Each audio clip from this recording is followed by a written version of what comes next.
Assalamualaikum warahmatullahi wabarakatuh. Selamat pagi, salam sehat untuk kita semua, sahabat sekalian, para pendidik, ya teman-teman mahasiswa yang sempat mendengarkan video ini. Salah satu isu uh, yang sering kita dengar dan selalu menjadi kontroversi dalam dunia pendidikan, yaitu hukuman, tindakan menghukum. Tindakan menghukum ini selalu menyertai, ya, selalu akan kita lihat, selalu menyertai proses pendidikan. Tapi sebenarnya, bolehkah kita memberi hukuman? Ya. Apakah seorang pendidik bisa menghukum anak? Orang tua bisa menghukum anaknya? Ya, tentu jawabannya bisa macam-macam. Ya, tergantung perspektif ya yang kita jadikan acuan dalam menjawab persoalan ini. Ada yang menjawab tidak boleh, ada yang menjawab boleh saja, ada juga yang menjawab harus. Hukuman harus menjadi bagian, hukuman harus menjadi bagian dari opsi-opsi dalam tindakan pendidikan. Baik, saya mencoba menjawab pertanyaan ini dari perspektif psikologi pendidikan. Ya, seperti apa psikologi pendidikan memandang boleh tidaknya kita menghukum? Ya, ini nanti akan silakan dijawab masing-masing Bapak, Ibu, teman-teman semua berdasarkan penjelasan yang saya akan berikan ini. Ini juga satu pertanyaan ya yang selalu yang selalu hangat dibicarakan. Ya, betulkah Undang-Undang Perlindungan Anak membatasi guru untuk mendisiplin anak dan menjadi penyebab kemerosotan moral anak? Ini kan banyak yang menduga seperti itu. Seringkali kita membaca di sosial media ya ungkapan masyarakat, termasuk juga dari kalangan guru, yang menyimpulkan bahwa Undang-Undang Perlindungan Anak itu membatasi guru untuk mendisiplinkan anak. Nah, karena guru takut melakukan tindakan-tindakan tertentu yang dilarang oleh undang-undang ini, maka anak-anak menjadi merosot moralnya. Betulkah seperti itu? Ya, dalam satu perkuliahan, mahasiswa saya di pasca sarjana, sebagian dari mereka adalah guru. Saya bertanya, apakah Anda pernah membaca Undang-Undang Perlindungan Anak? Semua dalam kelas belum pernah, mengatakan belum pernah. Tapi kemudian sebagian dari mereka sudah bersikap menolak. Ya, undang-undang ini membatasi guru. Undang-undang ini membuat guru takut. Ya.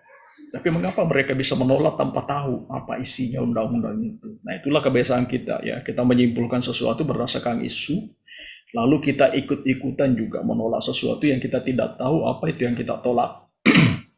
Saya ingin membahas sedikit ini sebelum kita menjawab pertanyaan tadi ya. Ya, ada cuplikan beberapa bagian dari undang-undang ini. Ya, ini Undang-Undang Republik Indonesia nomor 23 tahun 2002 ya. Sudah 20 tahun tentang perlindungan anak. Apa sih yang ada di sana? Ada beberapa poin yang menurut saya mungkin berkaitan sekali dengan isu yang kita bicarakan. Uh, di pasal 2 asasnya ini menjelaskan bahwa penyelenggaraan perlindungan itu berdasarkan Pancasila dan berlandaskan Undang-Undang Dasar serta prinsip dasar konvensi hak-hak anak. Jadi memang ada hak anak yang coba yang coba diwujudkan, dipenuhi melalui undang-undang ini. Nah, ini berlaku internasional ya, yaitu non diskriminatif, kepentingan yang terbaik bagi anak, hak untuk hidup, kelangsungan hidup, dan perkembangan dan pengeragaan terhadap pendapat anak. Nah, ini berarti kan undang-undang ini bertujuan dan dikembangkan berdasarkan 4 asas pokok ini. Lalu apa tujuan utama dari undang-undang ini? Ya di pasal 3 kita bisa membaca bahwa perlindungan anak itu bertujuan menjamin terpenuhinya hak-hak anak agar dapat hidup, tumbuh, berkembang, dan berpartisipasi secara optimal. Ya, sesuai dengan harkat dan martabat kemanusiaannya, mendapat perlindungan dari kekerasan. Ya, barangkali eh, kata-kata mendapat perlindungan dari kekerasan ini yang sering menjadi persoalan. Ya, lalu di pasal 4 juga ada ya, setiap anak berhak untuk hidup. Lalu ada kata-kata di akhir mendapat perlindungan dari kekerasan. Nah, pasal 13 ini menjelaskan setiap anak dalam pengasuhan orang tua, wali, dan pihak lain manapun yang bertanggung jawab atas pengasuhan. Nah, ini kan termasuk guru ya, berhak mendapat perlindungan dari perlakuan diskriminasi, eksploitasi, penelantaran, kekejaman, kekerasan, dan penganiayaan, ketidakadilan, dan perlakuan salah lainnya. Kekejaman, kekerasan, dan penganiayaan ini tidak boleh dilakukan pada anak. Persoalannya, ya ini saja ya, ada saya coba temukan, adakah yang melarang menghukum? Tidak ada. Yang dilarang itu melakukan tindak kejam, kekerasan, dan penganiayaan. Lalu kekejaman, kekerasan, dan penganiayaan sama dengan hukuman. Nah, ini yang menjadi masalah kita. Sebagian orang menghukum dengan tindakan yang melibatkan tindakan kekerasan, ya, ya tidak diniatkan menganiaya dan kejam, tapi ada kekerasan di dalam. Dan inilah yang sering menjadikan guru-guru kita berhadapan dengan delik hukum. Ya. Apakah kekerasan itu salah satu bentuk hukuman? Ya, kalau saya jawab ya bukan. Hukuman tidak sama dengan kekerasan. Bahwa ada orang yang menggunakan kekerasan dalam menghukum, ya itu pendapatnya ya. Tapi mari kita lihat mengapa kekejaman, kekerasan, penganiayaan sebagai bentuk tindakan hukuman itu tidak dianjurkan. Ya. Nah, coba kita lihat ini beberapa kasus yang saya temukan yang ada di sosial media ya, baik gambarnya maupun beberapa kasusnya. Ini sudah lama tapi ini masih terus terjadi. Nah, ini seperti ini ya. Mendapatkan ada semacam salah satu salah satu sekolah ya. Ini memberi surat perjanjian kepada orang tua yang anaknya masuk. Ya, semua calon siswa baru yang mendaftar di sekolah ini diharapkan memahami dan menyetujui persyaratan, tidak menuntut pihak sekolah atau guru apabila dicubit sampai biru, terlambat dipotong rambutnya karena gondrong, dijemur di lapangan karena tidak mengerjakan tugas, disuruh push up karena berisik di kelas, dijewer karena pakaian tidak rapi, dan hukuman lainnya yang sesuai yang disesuaikan dengan tingkat kesalahan. Ya. Dan apabila terjadi tindakan di atas sebabkan oleh tidak disiplin, lalai, susah tidur, maka pihak orang tua murid tidak berhak melaporkan. Ya, ini saya dapatkan ya salah satu. Ya, ini artinya sekolah itu mengizinkan pendidik yang ada di sekolah itu melakukan kekerasan, karena semua yang tidak boleh dituntut itu dicubit kekerasan. Mungkin dipotong rambut bukan ya. Tapi bisa menimbulkan kekerasan kalau cara motongnya atau di tempat motong rambutnya itu menimbulkan persoalan di anak. Dijemur itu kekerasan. Push up, kekerasan, dijewer, itu semua kekerasan. Apakah ini yang kita maksud? Nah, kita lihat itu praktek-praktek yang seperti ini banyak. Ini di foto-foto ya. Ini banyak terjadi, ada yang oke, ada yang tidak oke. Ini masih banyak kita praktekkan di berbagai sekolah. Kita di seluruh wilayah Indonesia ya. Ini beberapa yang masuk di media sosial. eh, guru menonjok kepalanya, menjotos, yang memukul siswa dengan martil, ya dipukuli, ya tampar pipi,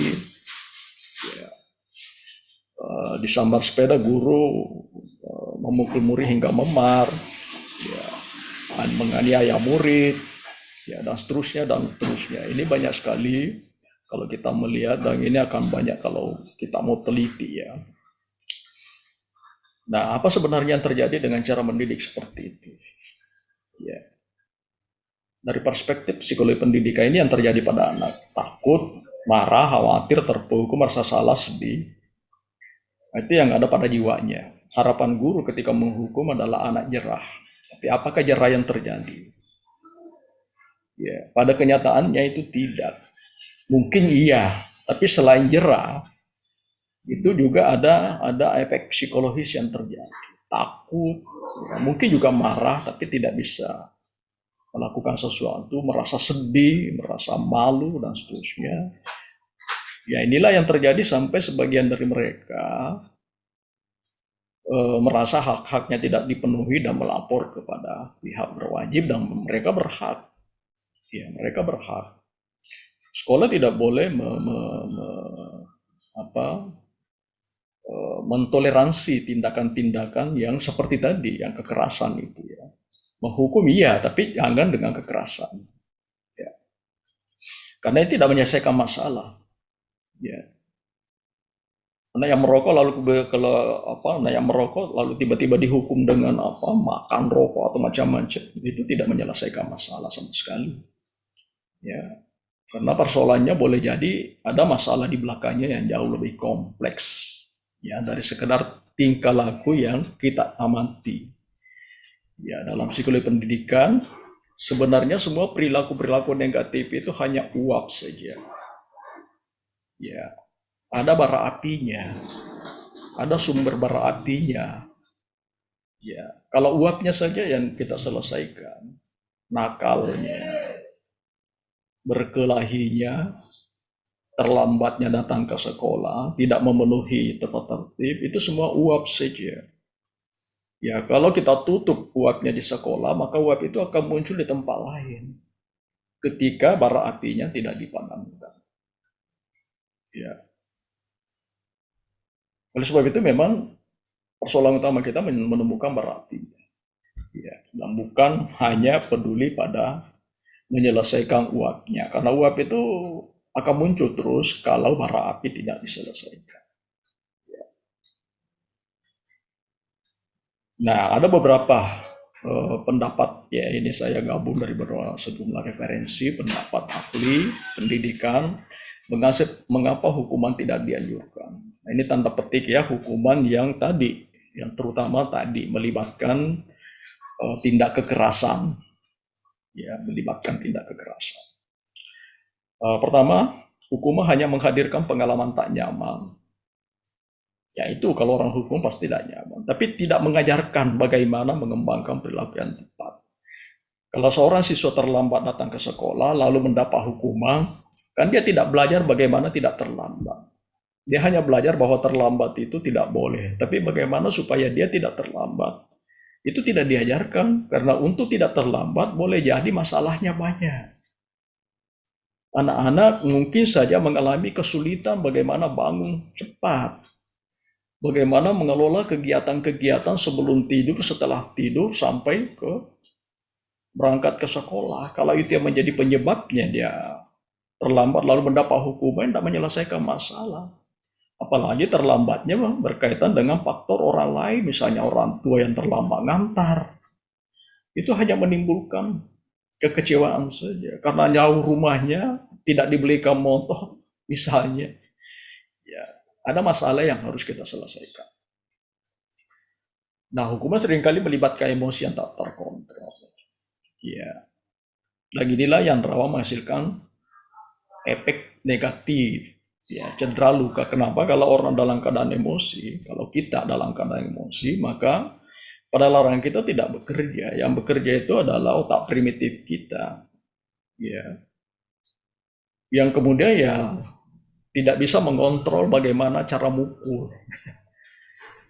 Ya, seringkali kan karena kita jengkel, ya, marah, ini anak sudah diingatkan masih saja melakukan begitu. Kita ngajar dia ribut, kan kejengkelan yang muncul. Nah, kejengkelan itu emosi. Nah, kalau emosi seperti ini yang menjadi dasar kita melakukan tindakan pada anak, maka tindakan kita tidak terkontrol. Ya, orang hanya melihat itu setelah terjadi, ya, setelah acting out, setelah aksinya dilakukan, kok anak bisa luka ya. Ya, bahkan ya salah satu kasus dulu yang pernah terjadi di Kabupaten Goa, ya, kan lempar saja tapi tiba-tiba lemparannya mengenai titik-titik tertentu di kepala anak, ya malah pada akhirnya anak meninggal. Ya. Apakah dimaksudkan untuk membunuh? Tidak pasti. Tidak pasti. Melukai juga pasti tidak. Nah, luka itu terjadi sebagai efek dari terlibatnya emosi ketika kita menghukum. Ya, itu yang kedua, ya. Ya. Nah, hukuman itu menciptakan emosi negatif, ya, pada diri anak. Nyatanya yang dihukum pasti tidak ada yang gembira kan. Ya, macam-macam, cemas, takut, ya, trauma psikis. Dan memori ini terpendam dalam jiwa.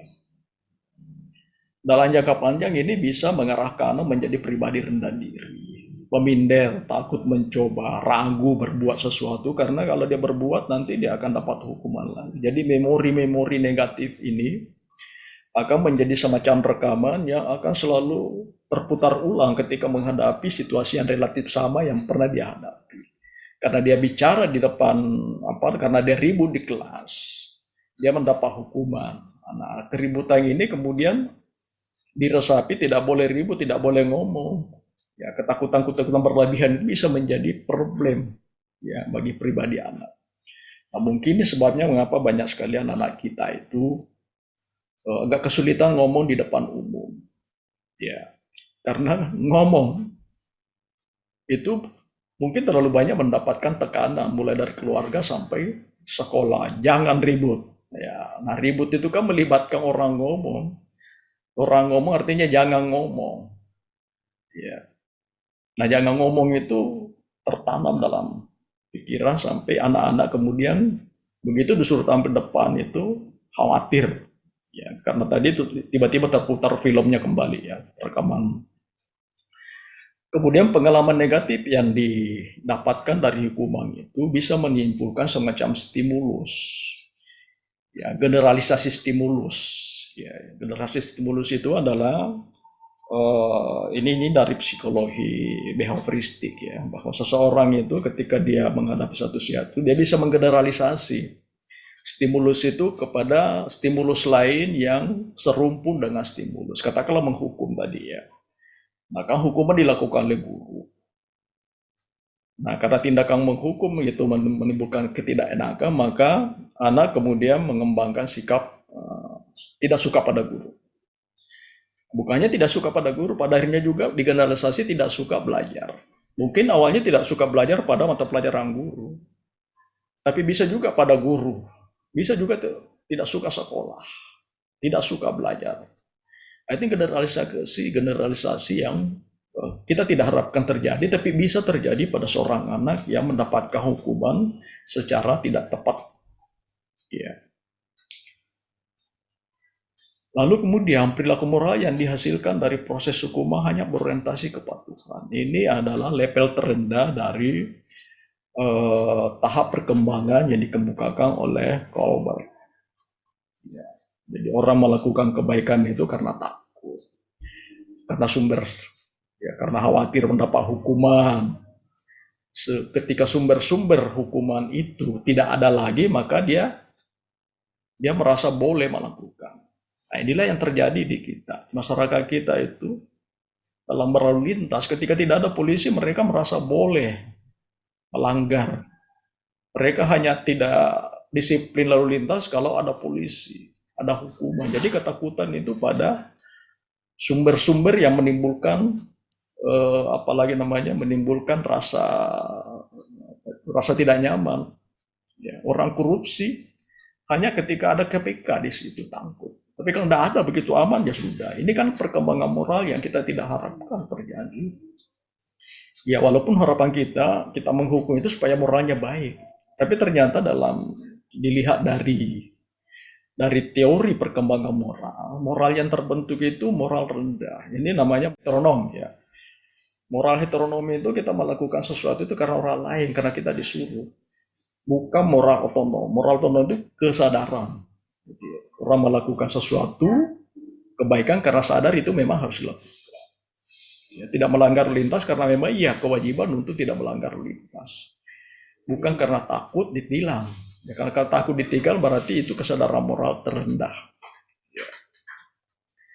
Nah berikut ya perilaku kekerasan dan ungkapan kasar yang dilakukan guru ketika menjatuhkan hukuman pada anak itu bisa ditiru oleh anak. Itu bisa jadi model perilaku ya dalam menyelesaikan suatu masalah. Karena ini kan hukuman kita berikan pada anak ini karena ada masalah kan. Nah kita ngajari anak cara menyelesaikan masalah begini pakai kekerasan. Ya, memang bukan maksud kita mengajar begitu, tapi mekanisme psikologis itu seperti itu. Dalam teori modeling, dalam teori sosial kognitif, ya, social learning dari Bandura, apa yang orang lakukan itu menjadi contoh. Ya, jadi apa yang orang tua lakukan, guru lakukan, itu yang anak akan lakukan. Ya. Jadi kalau guru melakukan tindakan kekerasan dalam menyelesaikan suatu masalah, maka anak belajar bahwa menyelesaikan masalah harus dengan tindakan kekerasan. Apakah ini yang kita harapkan? Menjadi individu-individu yang setiap kali menghadapi masalah kekerasan. Dan ini yang kita hasilkan banyak di Indonesia ya. Termasuk mahasiswa ketika ada yang tidak disukai, unjuk rasa, lalu unjuk rasanya kemudian terlibat kekerasan. Ya karena ini tadi memorinya dipenuhi oleh model-model bahwa kalau kamu tidak suka lakukan kekerasan. Hanya kekerasan yang bisa mengubah sesuatu yang tidak disuka. Nah itu tadi ya beberapa akibat. Ya, seorang ahli pendidik mengatakan ya sampai menyimpulkan begini, anak-anak tidak boleh dididik dengan ketakutan. Ya. Kalau kita melakukan kekerasan tanpa ketakutan ya tidak ada masalah, tapi kan pada umumnya menimbulkan ketakutan. Mereka jangan dibina dengan paksaan-paksaan yang mereka tidak pahami. Ya, kadang-kadang itu yang kita pendidik yang memaksakan kehendaknya kepada anak-anak secara tidak sadar mengajarkan bahwa kebenaran itu harus dilakukan dengan paksa.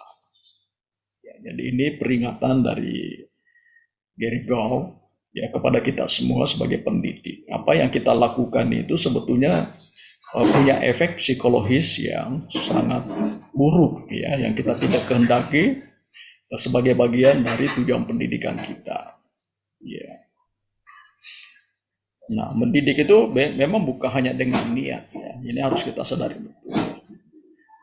Teman-teman guru melakukan tindakan yang kemudian melibatkan kekerasan, yang kemudian menimbulkan efek-efek melukai, itu pasti niatnya tidak ke sana. Niatnya baik demi anak, demi kebaikan anak, supaya anak tidak keterusan melakukan tindakan salah. Ya, tapi tidak cukup dengan niat. Ya, cara mendidik yang benar itu ada ilmu. Ya. Hukuman memang salah satu tindakan, tapi itu tindakan biasa saja. Kalau menghukum mau dipakai, maka ada ilmu menghukum, ada ilmunya itu menghukum. Sama saja ngajar. Ngajar kan memberitahu, tapi tidak sekedar memberitahu, ada ilmu memberitahu supaya anak-anak cepat paham. Itulah sebabnya kita kuliah, kita belajar tentang metodologi pembelajaran. Nah begitu juga ada metodenya itu kalau kita mau menjadikan hukuman sebagai alat pendidikan. Jadi bukan semua hukuman bisa menjadi alat pendidikan. Kalau hukuman menjadi alat pendidikan, pelajari ilmunya. Ilmu mendidik harus dipelajari karena itulah yang disebut guru profesional. yang menjalankan fungsi-fungsinya sesuai dengan standar keilmuan, bukan sesuai selera. Kalau sesuai selera itu bukan profesional. Ya, itu yang saya kira teman-teman ya. Lalu bagaimana harusnya pendidik menghukum? Nah ini kita akan bahas pada video selanjutnya ya. Bagaimana sih harusnya kita mendidik seorang pendidik melakukan tindakan hukuman jika harus menghukum ya. Kita akan coba uraikan pada video berikutnya. Silahkan dilihat nanti, linknya ada di deskripsi ya dari video ini. Demikian, terima kasih. Assalamualaikum warahmatullahi wabarakatuh.